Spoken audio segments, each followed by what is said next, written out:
نحمدہ و نصلی علی رسولہ الکریم۔ ابھی میں نے جیسا کہ آپ کی خدمت میں عرض کیا اس سے پہلے بیان میں کہ اللہ رب العزت نے مہینوں کو فضیلت میں امتیاز دیا ہے۔ شعبان معظم کی بات چل رہی تھی کہ ماہ شعبان کی فضیلت اللہ کے رسول صلی اللہ علیہ وسلم نے اس طرح سے ظاہر فرمایا کہ اس میں کثرت سے روزے رکھے۔ اب اس کے اگلا ایک حصہ اور ہے کہ یوں تو پورے شعبان کی فضیلت اس سے واضح ہوئی، اب خاص کر شعبان کی ایک تاریخ ہے 15ویں شعبان۔ 15 شعبان کی فضیلت پر کچھ لوگ تھوڑی سی ناسمجھی کا مظاہرہ کرتے ہوئے کہتے ہیں اس کی کوئی فضیلت نہیں۔ اس وقت میرے سامنے سیاہ ستہ کی مشہور کتاب ترمذی شریف ہے، یہ ترمذی شریف ہے، اس کا صفحہ نمبر 92 اور 93 ہے۔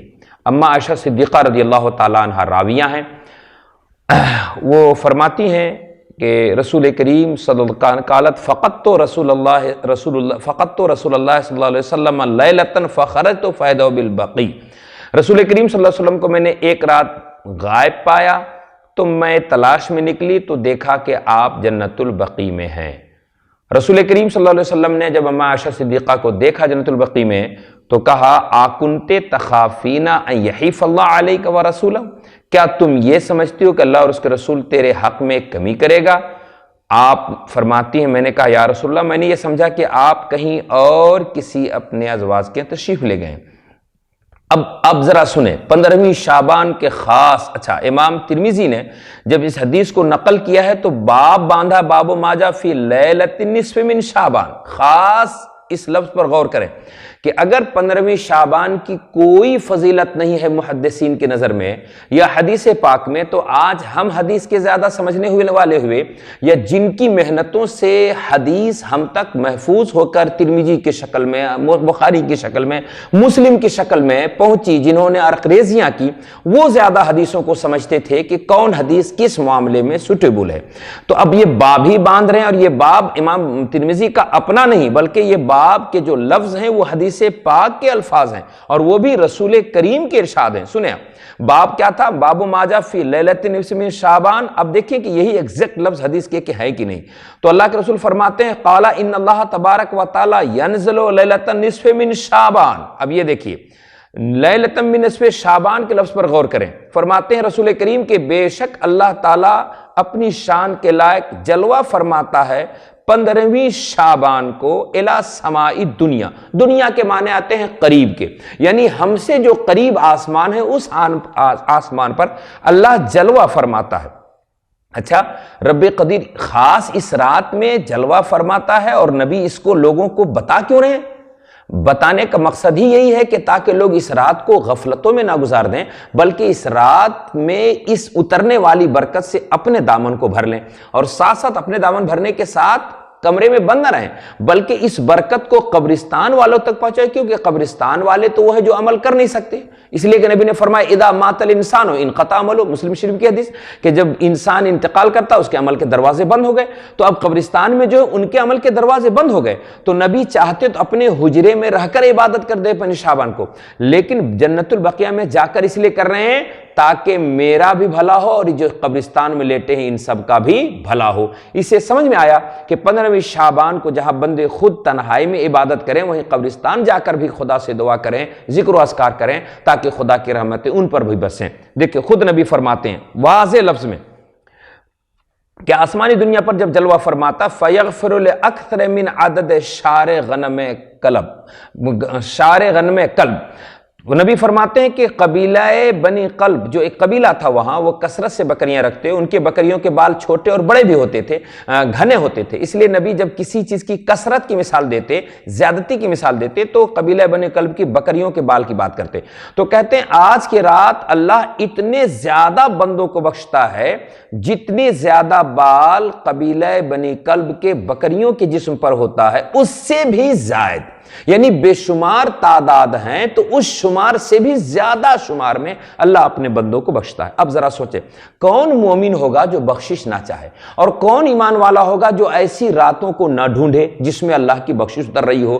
یعنی کہاں کوئی کسی کے دروازے پر دستک دے اور کہاں آج 15ویں شعبان کی ایسی شب ہے جو اللہ کھل ہی در کرم کو کھولے ہے اور کہہ رہا ہے آؤ، ہے کوئی بخشش مانگنے والا؟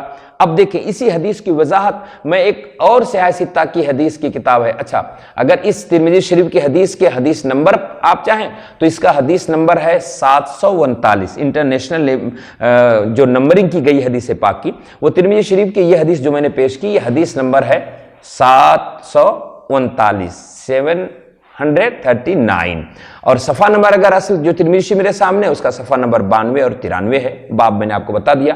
اب ٹائم کو بچانے کے لیے میں ایک اور دوسری حدیث کوٹ کرتا ہوں ابن ماجہ کی، یہ بھی صحیح ستہ کی کتاب میں سے، یہ ابن ماجہ نے بھی باب جو قائم کیا وہ سیم باب یہی، باب ماجہ فی لیلۃ نصف من شعبان، اس کے وہ حدیث نمبر وہاں 1388 ہے، اس میں راوی حضرت علی رضی اللہ تعالیٰ عنہ، ذرا وہ الفاظ سنیں، کہتے ہیں قال رسول اللہ صلی اللہ علیہ وسلم اذا كانت لیلۃ النصف من شعبان فقوموا لیلہا وصوموا نہارہا وصوموا یومہا فإن اللہ ينزل فیہا لغروب الشمس الى سماء الدنیا۔